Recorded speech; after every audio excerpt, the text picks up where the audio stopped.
Welcome. You are now invited to join the common clay of the New West.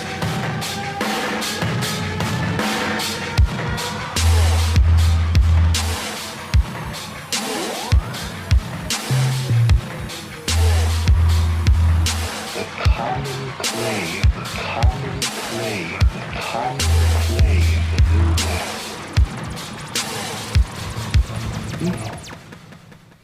Might just do a YouTube opening. Oh, like like, hey guys. hair tutorial. Yeah, Oh, yeah. Hey guys, thank you for listening. How's it going? Alright, mate, alright, yeah. How are you? Yeah, good. I haven't seen you since the last one. Have you not? Yeah. No, I've been avoiding you. But with social media these days, it's like... You know everything I've been up to. I know everything you've been up to. Yeah. What have you been up to? Not much. After my brothers were back one night for 2 weeks, I kind of spent all my money and energy on that. So the weekend after that, I didn't do anything. Me and Laura literally just slobbed around all weekend and did the house up and that. And then this weekend, I've had a nice weekend. I went to see my little brother in a show. He's in Only Boys Allowed, which is a Welsh choir, but he's in like the academy, so like the best of the best. And that was in a nice theatre in Cardiff, and we went there and watched that. Which theatre was it? The one on North Road, the college, the Royal College of nice, Drama and that. Yeah. And then we were going to come into town after, but then my dad was like, do you want to come for a pint? And then we just went for a pint with him, and so... Nice. Yeah, it was good. And then last night, we had a barbecue in the in-laws. It was nice as well. But standard weekend, really. Oh, Summer very weekend, nice. yeah. You've been up to loads, haven't you? Yeah, I've been out and about. What have you been doing? Well, you know, we did that, you know, I mentioned on the last episode that documentary thing they made in work. Yeah. And I was the star. No way. Well, I wasn't. We didn't much. I was in it like for about 8 seconds. I said one thing. But it was quite funny because it was like chairman, MD, FD, and then Joe. Just me. Nice. Yeah, it's just weird. Well, my one that I filmed, do you remember that? We were talking about yeah. that was the charity I work for did a volunteer awards night, and they previewed like the new kind of like it's a bit like a services advert, and that's what I was in, and it's about 3.5 minutes long, and I'm only in it for about 4 seconds, but every other shot of someone is like a side profile or someone doing something, and it's all like movement shots, and then my shot's just a dead shot of just straight on my face, and like there was laughs. There's like 2 or 3 people behind me were like, oh, like, no one knew I was in it. Like there's a few guys behind me that were just laughing, and then I was also volunteering at that event because got expected to do stuff like that, and everyone was just like, you're the guy in the video that. Celeb. Yeah, but in the video I meant to be like a patient. Oh yeah, and I'm just there. All people are like, oh, how's your recovery? Yeah, how are you feeling? Got like a staff lanyard on. Yeah. Yeah, glad to see you doing better. Yeah, it was good. At that where they aired the documentary that they made of my work, and at this like company day where they kind of did little breakout sessions and just kind of got us all geared up and told us about what the company geared did. Up. I don't know. But like, the company I work for, they give a lot of money to local Welsh charities, and one of them they give a lot of funding to Only Boys Allowed. Oh no way! The sort of male voice choir for youngsters. Yeah. Because obviously male voice choirs are a big Welsh tradition, and it's important to keep that tradition alive. Well, yeah, go on. Well, then they brought in the main guy. And a few of the boys. Yeah, he's quite little. He's got a big character. Yeah, no, he's great. And a few of the boys, and they did like a little sing-song. They got everyone up on their feet. I was like, just literally stood there with my hands in my pockets like, oh, I don't want to do this. Like naughty boy at the back. They're really talented kids. Like they did Calon Lan. I was like, nice, beautiful, beautiful song. But yeah, it was funny.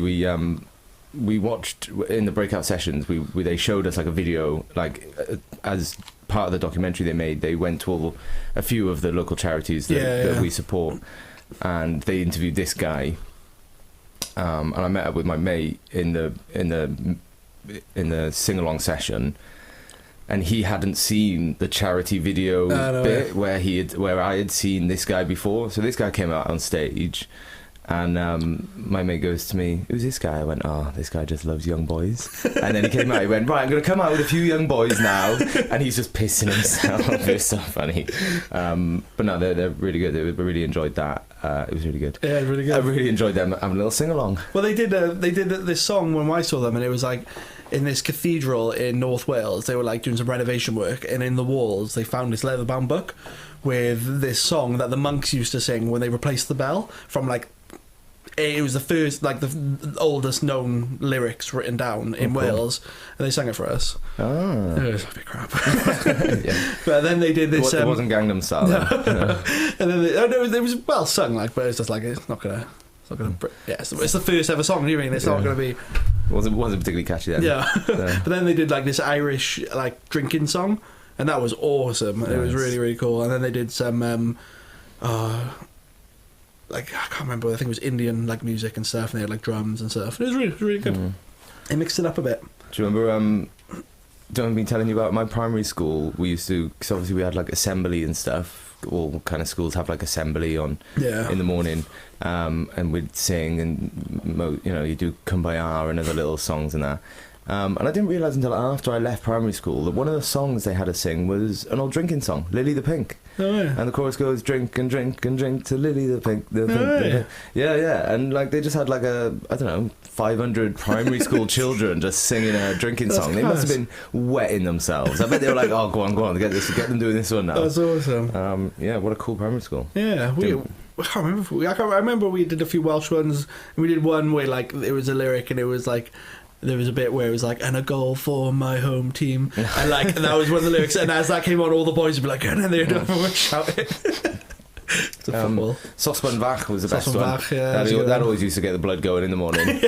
All the kids would be like, yeah, it's a proper like sing along, arm in arm, like up and down. Like, and they'd be like, right, assembly's over, you go back to class, all geared up. Like, no, to be fair, it's a good way to get kids going. They'll sing along. I always used to, in my head, when I remember in primary school, I thought it'd be funny if like someone got up and was like kind of like one of the kids just stood up and was like, come on everybody.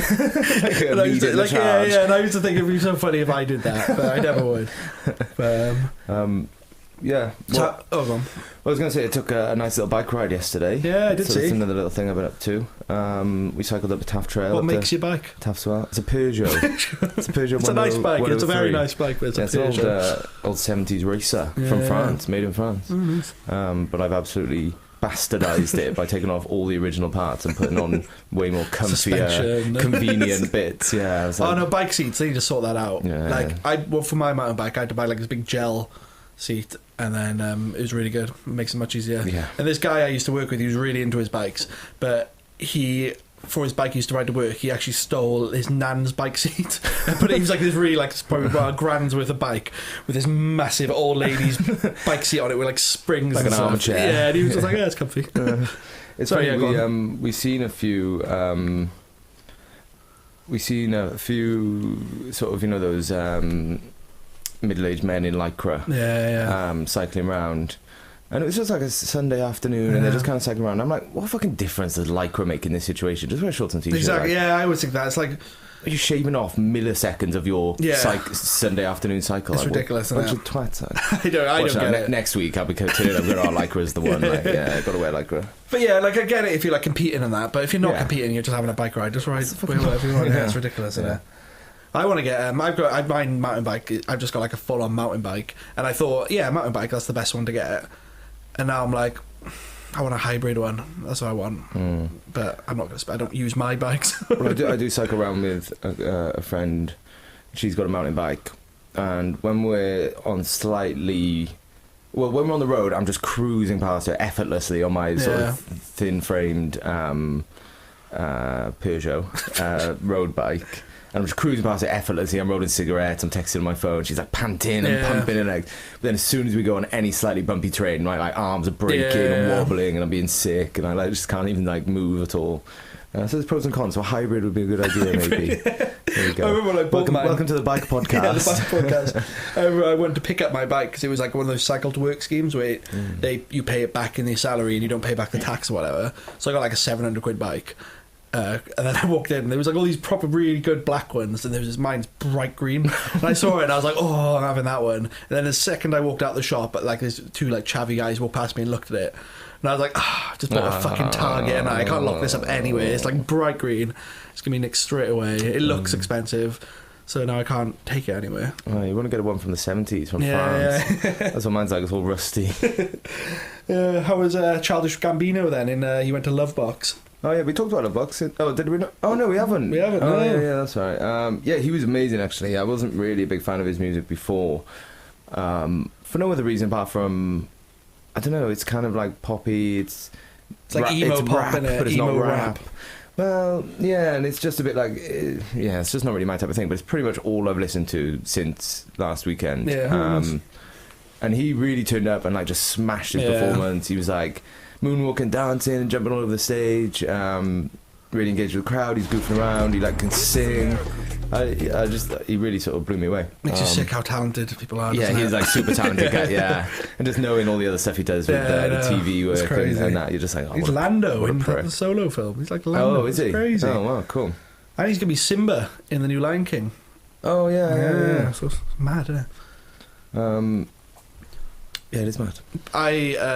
Pop culturally, I've been watching some films lately. Oh yeah. Yeah, I watched Thor Ragnarok again. Oh, I still haven't seen it. It's so good. It's like, where did you watch it? It's on Sky. It came out on Sky. Movies. I'm watching that tonight. It's so fucking funny. It's like I've seen it twice and I would laugh my head off again. Is Chris Hemsworth really sexy? He's really sexy and really funny, and he is my favourite Avenger. Oh, okay, okay. Officially, I'm going. Okay. I didn't like Thor. I liked Thor 1. Didn't really like Thor 2, but this is up there with Guardians of the Galaxy and I'm so excited the new to watch Avengers. it. I'd say there's a side character in it. I won't spoil it, but there's a side character in it who literally every line he says is it Groot? I am Groot. Yeah, he just says I am Groot. And you're pissing yourself every time he says it. My I am Groot t-shirt. And then that's really good. I couldn't recommend that more for just like blockbuster. Yeah. Just zone out and watch it. Yeah. Last night we watched a film called This Is How It Ends, or How It Ends on Netflix. Okay. And it's about the end of the world. And you're like, ooh, big action set piece, end of the world, 2012 sort of thing. But it's not. It's more like a road trip movie with Forrest Whitaker and this guy that looks a lot like Welsh footballer Aaron Ramsey. Oh, you sent me a picture. Yeah. All right. And the picture doesn't actually do justice how much he looks actually like him. But they just go, basically, he's on the phone, he goes to meet Forrest Whitaker. Is Forrest Whitaker the... Yeah, I love that guy. That guy's like my favourite actor. He's really good at it. Best films ever. But basically the start is this young guy, he's going to Forrest Whitaker to ask him for his daughter's hand in marriage. And then when he's there, he's like, Forrest Whitaker's a bit of an arsehole to him, he's like an ex-army guy, he's a bit like a tough guy sort of thing. It's not a great film. And then... he says yeah and all that, and then he's FaceTiming his daughter, FaceTiming his fiance. It's like, oh yeah, did it and that, and then like there's all this rumbling happens, and then it just cuts off, and then all the electricity in the whole of America just goes off, and then it's all about kind of like how quickly everything just goes to shit. But it's just like a road trip of him trying to get to his fiance with Forrest Whitaker, and that's like so they weren't really friends, but then they're bonding a little bit. And like every time they could run across someone, like they try to kill him and that. It was good. It was a good film. But then Forrest Whitaker really strong in army and survival, and then the other guy's really millennial, looking at his phone, and there's a little clash of there is a clash of generations. I've seen that coming a mile off. And then it just ends.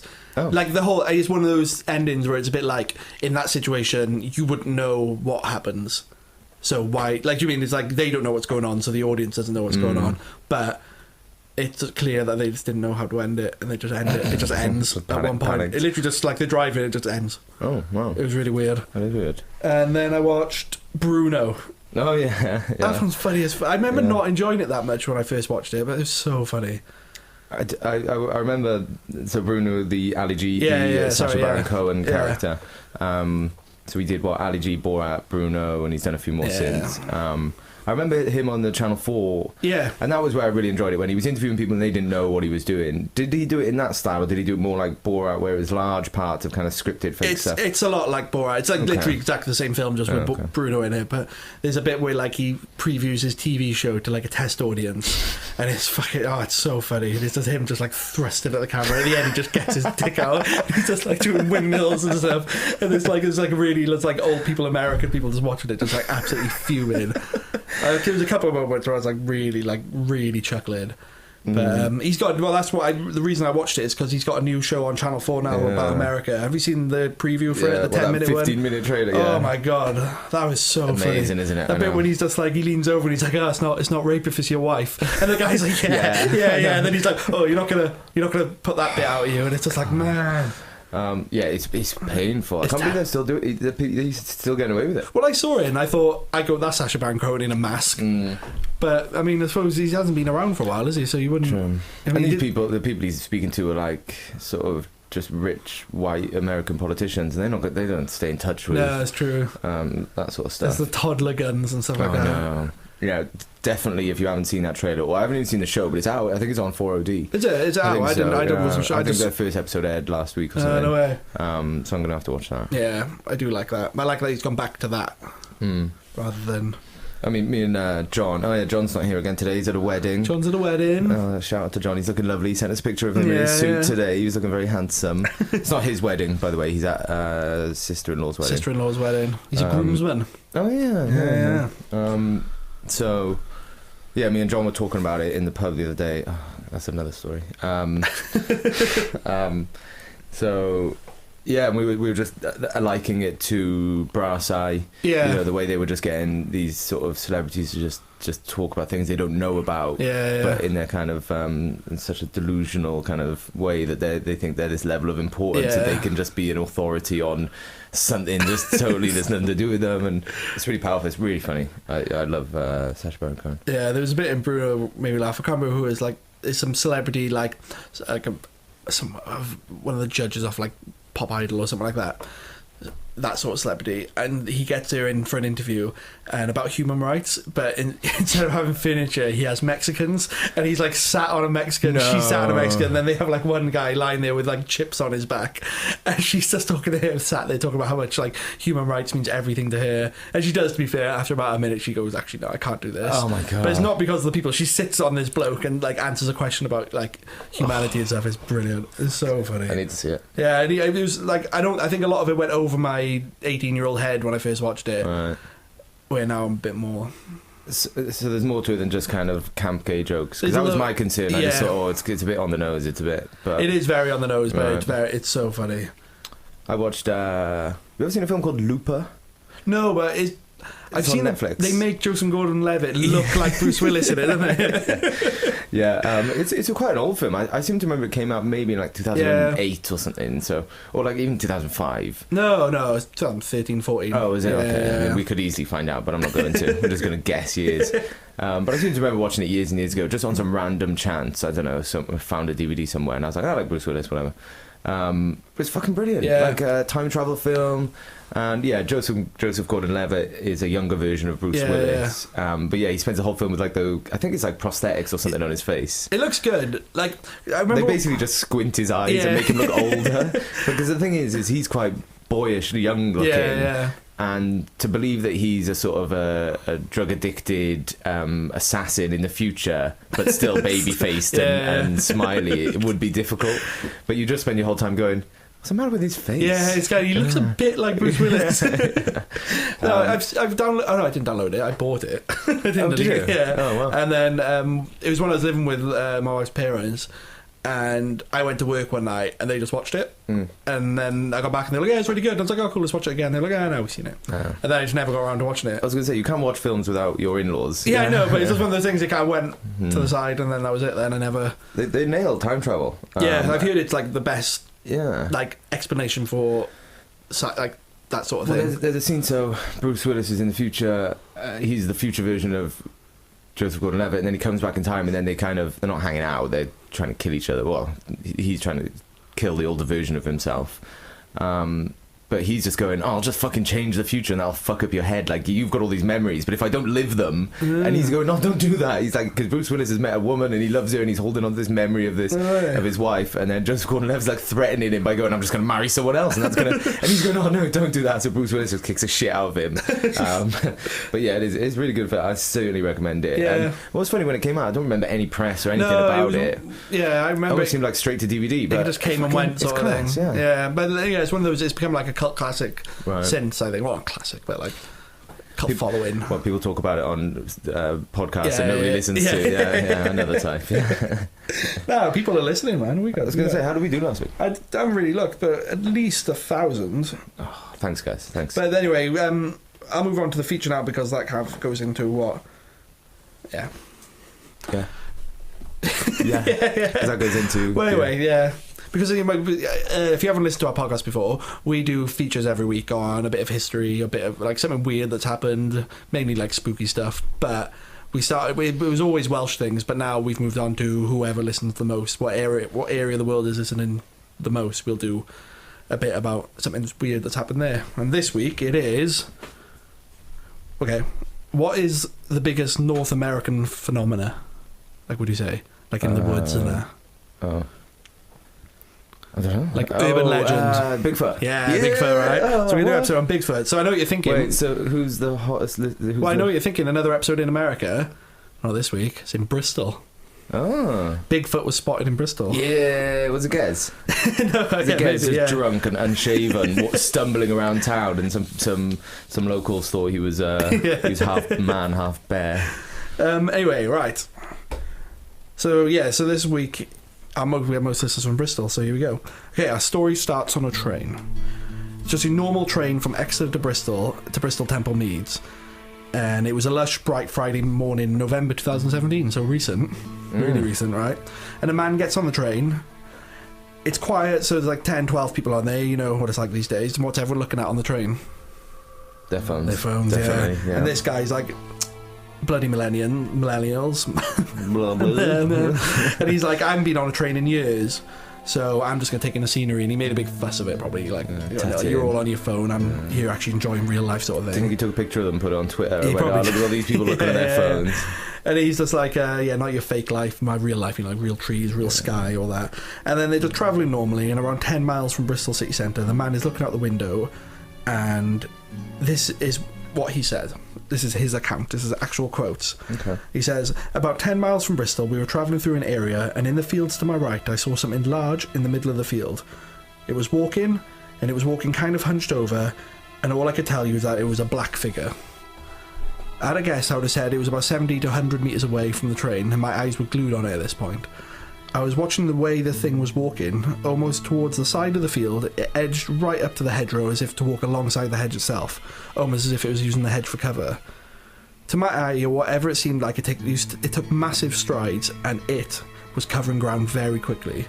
As I spun my head to my left to see if anyone else on the train was looking at it, I was surprised to see no one was looking, because everyone was looking on their phone. And no one was looking any direction but down.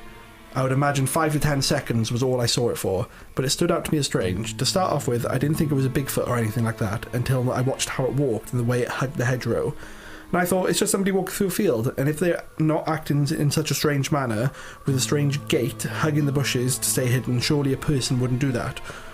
Then about 2 minutes later, after viewing this figure, I saw a couple walking a collie dog in the field, roughly the same distance I'd seen the black figure.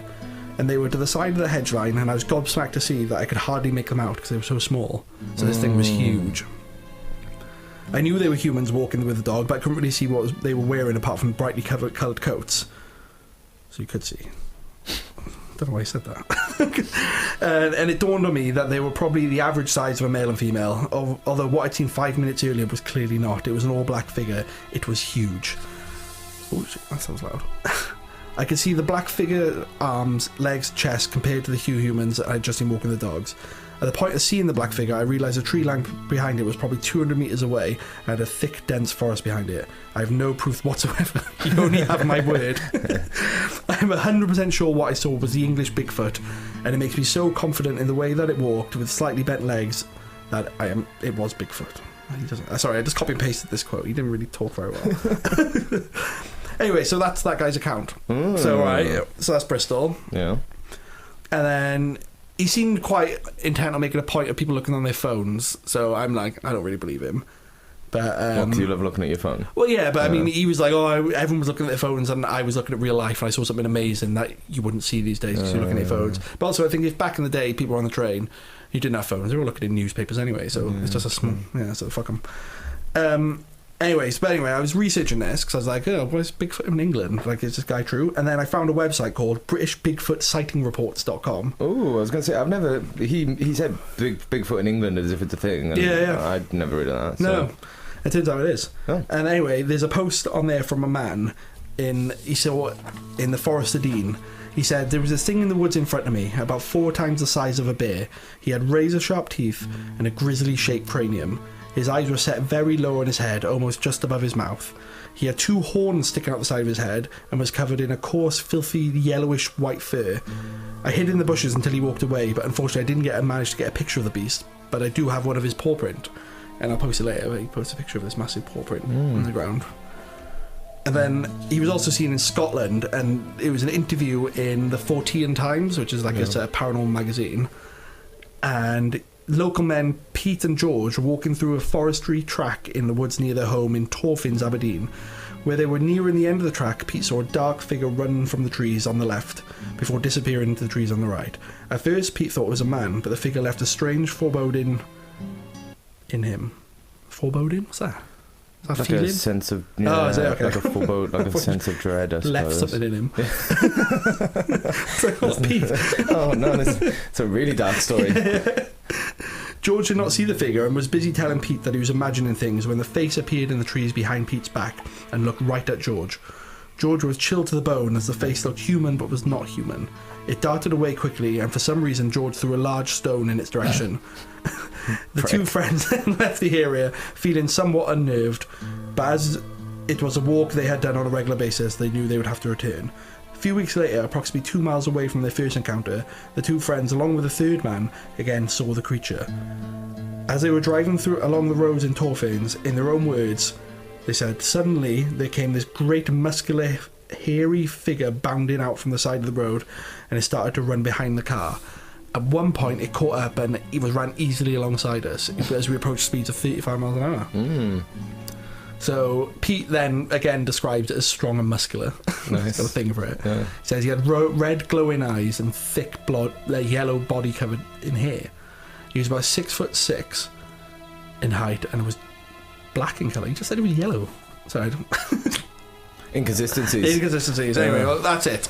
No, okay. So anyway, Bigfoot in the UK. I didn't know that was a thing. No, me either. Maybe some of our listeners have seen him. Yeah. So Email in if you have. email in if you've seen Bigfoot. What's the email address, Al? commonclavetheNewWest@gmail.com and commonclavepod on Twitter, and officially I'm happy to announce that www.commonclavethenewwest.com is live. Whoa. And we are ready to start putting stuff up there. Have you updated it since you sent me the... No. Go on there now. I Yeah, pissed yeah. myself when you I know, sent I'm me leaving that. That's yeah, great. Good. Yeah, go on there now. It's there's definitely... You'll definitely have a laugh when you go on there. Yeah. We're not going to tell you what, but just go and have a look at the website. What was it again? Just commonclavethenewwest.com. Yeah. Yeah, so Bigfoot. So how many people have been listening in Bristol? There's about a few hundred, at least cool. 500, I think. It was Right. like Thanks way for more listening, than guys. anyone else. Yeah. Thanks, guys. Yeah, guess. As Yeah. on repeat. Yeah. I genuinely didn't even know there was a Bigfoot thing in... I've heard about stories of... I think somewhere like on the moors. I know we've got a few different moors across the UK. But a famous like jaguar or panther or something. Yeah, I came across that one. Looking into it. Yeah. But no, not Bigfoot. Bigfoot. We should go hunting it. We should go hunting Bigfoot. That'd be class. That'd be good, actually. Okay, so that's the feature. What have you got? Have you thought of anything? Yeah, I just made this up. No, I was actually reading about, and I know we said we were going to move on from the Wales thing, but I have a Wales thing. I'm always happy to have a Wales thing. Yeah. I was reading about a tree up in Conwy, North Wales. It's called the Llangenw yew. So nice. yew being a type of tree, a yew tree. And Llangenw is the town, or it's the village of which the yew tree is based. And what's quite unique about the tree is that the trunk of it has been split into two. Oh, yeah. So although it's one tree, there's a big kind of gap in the middle that goes all the way into the ground. I don't know if you can sort of make that out. 1 second. Oh, wow, yeah. And so basically the girth of the tree at ground level is 10 metres wide. Bloody hell. Yeah. So it's this massive big old tree. Bigger than my house. Yeah. Is it? No. And so it lives in a churchyard up in Llangenw village, up in Conwy, North Wales. And nobody really knows the age. But yeah, it's very old. Is it haunted? The tree is dated between 4,000 and 5,000 years old. So that's very old. That's if very you old. ask me. some people say that the tree is as old as the adjacent saint site, so the church, which would make it around 1,500 years old, but I prefer 5,000 years. I think Yeah, that's 5,000. Well, it can't be. It's only 2018. Oh yeah, true. Explain Actually, that. so yeah, work that one. So yeah, basically the story goes that the church is the Church of Llangenu is inhabited by an ancient spirit, and the tradition holds that every year at Halloween, a booming voice from the tree foretells the names of parishioners who will die the following year. So apparently folklore tells of a disbelieving local man. There's always one. Yeah, there's always one naysayer. Well, there's not anymore. No, Sean Robert, who challenged the existence of the spirit one Halloween night, only to hear his own name called out, and he died the next year. So if you're thinking of hating on any local trees, do not do it, because they're spiteful and they'll fucking kill you. God. Sure. But there's even like a little visitor sign on the, you know, like we said about the Devil's Stamping Ground in North Carolina, is it? Yeah. There's like a tourist sign on the tree saying, "Don't poke the tree. Don't anger don't have a go at it." Yeah. It's not. It's quite sensitive. It's not worth your life. Precious. Yeah. It's spiteful as well. This tree is spiteful. That's amazing. I love a good haunted thing. I mean, we should go up there and challenge it. Yeah, on Halloween. I'll challenge it. I'll go up there. I'll take it on. Yeah. Any news on the Ouija board? No, she didn't get back. Oh, Maybe she's not, yeah. So no, maybe true, I she's forgot been about killed by the Zuzu. that. I know. Have you Hopefully not. No, yeah. Well, I'm not possessed. It doesn't seem anymore. I think I was watching. I've got a video on my phone, which I might post on Twitter later. I was bored the other night, and I was just flicking through YouTube on my phone, and I found this video of cursed videos. Oh, like The Ring. Yeah, that sort of thing. And it was just like 5 of them in a row. And I was like, I'll watch them. And then I was watching them, and some of them are quite creepy. Brave, showing off to your wife. I'll watch them. I don't care. I'm not scared. Laura was in bed. I was on there alone. But Ted, my dog, when one particular video came on, I replayed it twice. When it came on, he started dreaming. Like, so, you know, when dogs dream and they go like, he was sleeping on the floor. I got a video of it. Really? He was like proper like having a like. And then when you stopped the video, did he stop? Not exactly, but every time I played it, he was going off. So maybe he's possessed. Maybe I just wrecked my dog's life.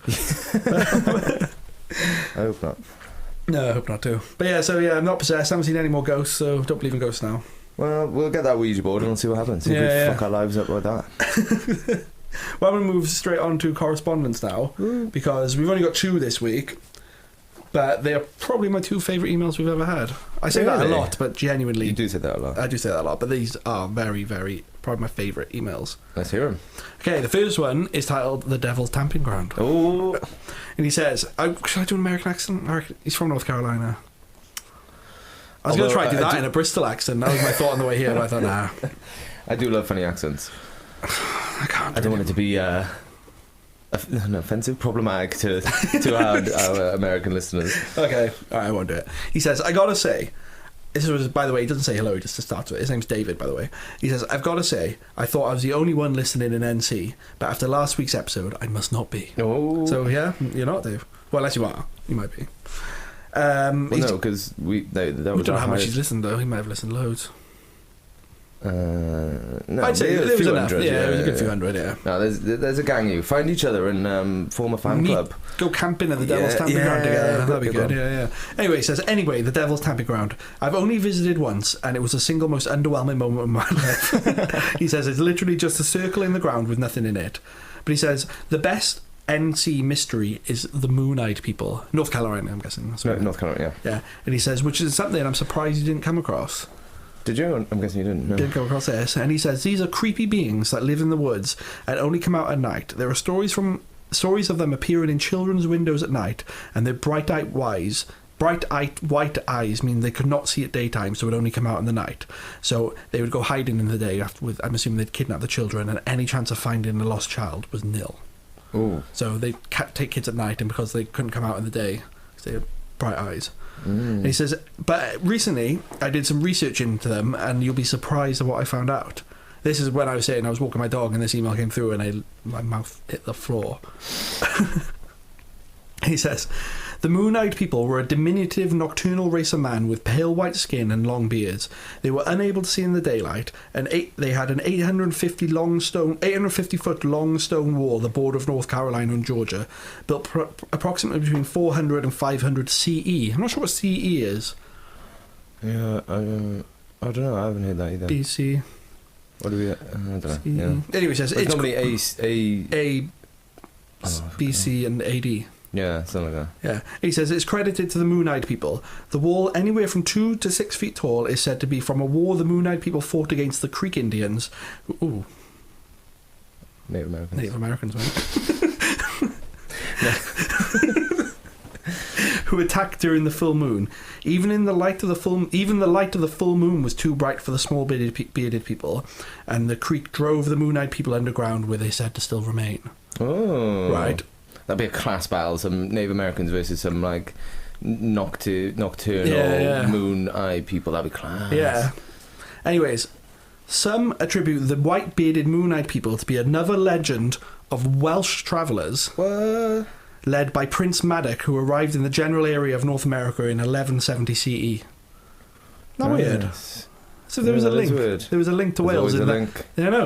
And he says, however, the evidence of Welsh insertion into North America 300 years before the arrival of Columbus is tenuous at best. And it's probably to say the Welsh have always been able to see in sunlight. Yeah, I'm pretty... Well, I don't know. I wear sunglasses a lot. I do, yeah. I'm a massive fan of bright lights. I don't know. Maybe we're Moon-Eyed people. Yeah, maybe. And he says, the Moon-Eyed people remain a mystery. I had no idea that they were potentially Welsh people. Take care, David. Oh, But thanks, David. like, as if I always try to bring it back to Wales, and there was a North Carolina thing about Wales. Massive link. Yeah. Yeah. So was he saying that they were potentially they were Early Welsh people that gone over there. They'd gone over there Just- 300 years before Columbus. Yeah. Nice. But they Maybe we drove them out of Wales because they were stealing children all the time. Well, I'm guessing the stealing children thing is more of a modern thing that's come from the legend of them being underground, and now they've turned from legend to just like creepy things, scare children and that. Yeah. Anyway, so yeah, thanks for that. That's a great email. Good email. Cheers, David. Thank you, David. Yeah, I don't really know what else to say. Okay, I'd be keen to hear from some of the Bristol listeners that have been listening. Have you seen Bigfoot? Have you seen Bigfoot? Right in. Trying to think if I've ever seen Bigfoot. Don't think so. I have size 11 feet. I see big feet. Yeah. Every day I see big feet. I'm 11 as well. Nice. Email us in, tell us your shoe size. Anyway, our next email is from Robert Carville. Oh. We know Rob Carville in real life, so thank you, Rob. Hi, Rob. He says, hey boys, just chipping in with a comment related to Scientology. He says, as you touched on that in the last episode I listened to. I can't remember. I do remember us talking about it, and we were like, should we tread carefully because they can be quite defensive. Yeah. Defensive and aggressive. Allegedly. Yeah. He said, Rob says, my girlfriend has said in the past that she wanted to read Dianetics. For those who don't know what that is, it's basically the Bible alternative for Scientology. Says, out of curiosity, not belief, I hunted down a copy as a gift. Originally, I thought it was coming from a shop or publishers, but when it arrived, there was a personalised letter marked for my attention, along with a few extras from the Church of Scientology themselves, letting us know about the location of our local church and inviting us in, etc. He says, I have attached a copy of the letter and the extras they sent, including DVD of Ron L. Hubbard, who is a renowned founder of Scientology. I've also done a fair bit of research into the beliefs and ideologies of Scientology, and from what I've read, anyone that holds any published information on Scientology is believed to be a member of the church in the eyes of Scientology. So Rob is officially a Scientologist. Yeah. Leah Remini from King of Queens fame, she touches on this in her tell-all book, but she also did the woman from King of Queens. She got out of Scientology, and she did a massive documentary series in America, exposing it all. And I want to watch it. So she touched on the fact that as long as you own a copy of the book, you're part of the church. That's a bit extreme. Yeah. Anyway, he says, as it was my details used to make the purchase, I guess I'm on the fucking list. Oh. So, on a final note, we have as we have shared a fair few beers over the years. Sorry. He says, on a final note, as we have shared a fair few beers together over the years, it would only be rude not to offer the last few of my homebrewed lagers for you to sample, and perhaps do a live tasting. Hit me up if you're interested. Oh, I've already replied saying yes. Definitely. So yes, please, Rob. We'll do a review. He says, loving the podcast, loving the intro, and loving the sound production, Owen. Oh, thanks.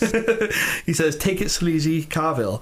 And I'll ask Rob. I've got the pictures here, and there's the book. The Dianetics book right there. There's the letter. Shall I read it? Can I have a look at that? Yeah. Just having a quick look at it. The letter. Cool. The letter says, yeah, so it's like a hand signed letter. I don't want to get Rob in trouble with Scientology, but yeah, there's some bits and bobs they've sent him there. I'll speak to Rob, and if he's okay with us posting this, we'll post some of it. Oh yeah, propaganda. So yeah, thanks so much for that, Rob. It's really interesting. No, that's cool. Well, that's not cool, but it's really interesting that they're capitalising on that as a chance to just grow. They're like, yeah. Oh, if you're interested, come to Birmingham, come to your local church. Yeah. It's like, oh, okay. When I was in LA, I saw like the proper one, and it was like, I did. Do you ever see something online or you see a video or something about something, and it just makes you then just Google that thing for like an hour or two? And I did it with Scientology, and then I just got like sucked into this rabbit hole of just reading articles and watching videos and all this stuff, and I was just like obsessed with it for an evening. It's crazy. And the next day I was like, oh, I don't need to get involved in that. Well, the Louis Theroux documentary was good. Well, it was good, but it was hard for him to get any good stuff on it. Yeah, they're quite tight-lipped. Yeah. But they are like famously like, if we had a pop of them. Yeah, they go after anyone. Yeah, they don't give a fuck. I read about allegedly they like in I think like the 70s or the 80s when they like the federal government or whatever in America set up like not a case but like a file on them basically to keep tracks on them, a large growing kind of movement or church or whatever they were at the time. And then they got people to get jobs at the CIA or the FBI, and then they like stole documents and do you know what I mean? Like sneaky, really like some really like CIA stuff. It's class. Yeah. I'm into it. I like a bit of like drama. I don't really know anything about it, to be honest, apart from that they just Tom Cruise and that, creepy, and they dead behind the eyes, all of them. That is a good email though. Thanks, Rob. Yeah, thank you so much. That is it for correspondence. Anything else to add? Nothing really, apart from the fact that nothing really apart from this. Nothing. Is that it? Yeah. Is that it, Owen?